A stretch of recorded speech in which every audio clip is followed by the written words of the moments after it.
सभी ने तो उर्वशी अप्सरा का नाम तो सुना ही होगा। उर्वशी के बारे में ये कहा जाता है कि ये स्वर्ग की सबसे सुंदर अप्सरा है। इसकी साधना के बारे में ये कहा जाता है कि ये आज भी सिद्ध की जा सकती है। अनेक प्रकार के योगी आज भी इसको सिद्ध करते हैं, अपने जीवन का आनंद उठाते हैं। पुराणों और साहित्य के अनुसार उर्वशी की उत्पत्ति नारायण की जांघ से मानी गई है। पद्म पुराण के अनुसार इनका जन्म कामदेव के उरु से हुआ। श्रीमद् भागवत के अनुसार ये स्वर्ग की सबसे सुंदर अप्सरा है। कहा जाता है कि ब्रह्मा जी के श्राप की वजह से उर्वशी को मनुष्य शरीर को धारण करके धरती पर आना पड़ा था। कई धार्मिक पुस्तकों में अप्सराओं का उल्लेख मिलता है और इसके शक्ति, गुण, स्वभाव, रंग, रूप आदि को बताया गया है। तो आज के इस वीडियो में हम आपको उर्वशी अप्सरा साधना के बारे में बताने वाले हैं। इसके अनुभव और साधना के समय ध्यान रखने योग्य बातों को भी आपके बीच प्रकट करेंगे, तो वीडियो में अंत तक बने रहे। आपको बता दें कि प्राचीन काल से ही भारत के अंदर सौंदर्य की साधना करना प्रमुख माना गया है और आज भले ही सौंदर्य की परिभाषा बदल गई है, लेकिन प्राचीन लोग सौंदर्य की परिभाषा अपने संदर्भ में जानते थे। प्राचीन ग्रंथों के अंदर सौंदर्य का मूर्त रूप अप्सरा को माना गया और फिर उसकी उपासना की गई, क्योंकि नारी को ही तो सौंदर्य की मूर्ति माना गया है। संसार के अंदर सबसे सुंदर 3 अप्सराओं को माना गया है, जिसमें मेनका, रंभा और उर्वशी प्रमुख है। ये भी कहा जाता है कि उर्वशी एक बार सिद्ध हो जाए तो इस प्रकार के इंसान के पास धन वैभव की कोई भी कमी नहीं होती है। इस प्रकार का इंसान अच्छा पैसा कमाता है, क्योंकि वे जो भी कार्य करता है वे आसानी से सफल हो जाता है। तो यदि आपको धन वैभव की जरूरत है तो उर्वशी तंत्र आपके लिए काफी फायदेमंद हो सकता है।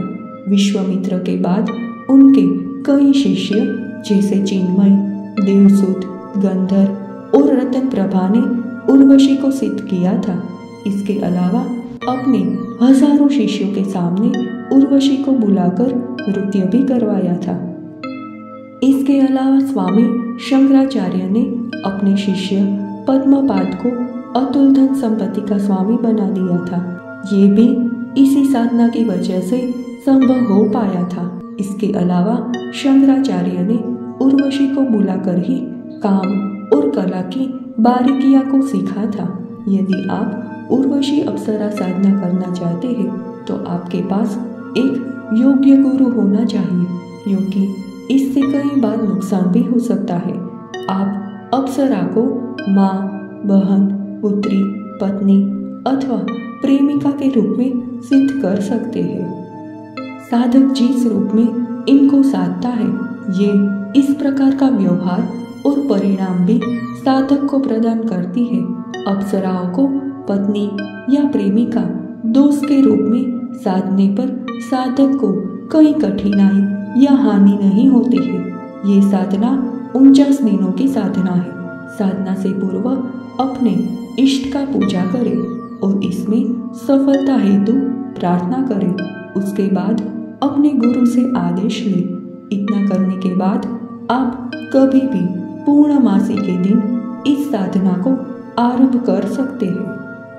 सबसे पहले घर के किसी कोने के अंदर सफेद आसन बिछाकर बैठ जाए और उसके बाद उत्तर की तरफ मुंह करें और घी का दीपक जलाए और अपने शरीर और आसन स्थान के आसपास गुलाब का इत्र छिड़के और सफेद कपड़ों पर पहले उर्वशी यंत्र या फिर फोटो रखकर मोती की माला से मंत्र का जाप करें और उसके बाद जब मंत्र समाप्त हो जाए तो वहीं पर सो जाए। मंत्र इस प्रकार है: ओम श्री उर्वशी आगच्छा गच्छत स्वाहा।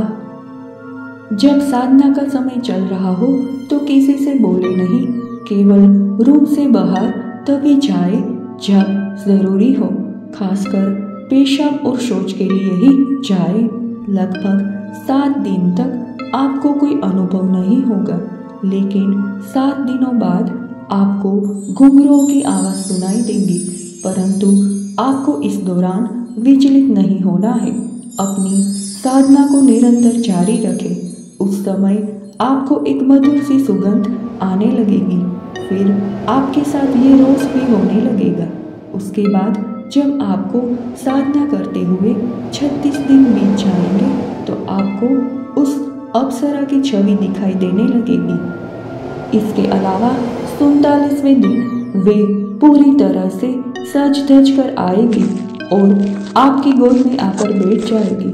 लेकिन इस दौरान बिल्कुल भी विचलित नहीं होना है, वरना साधना खंडित हो सकती है।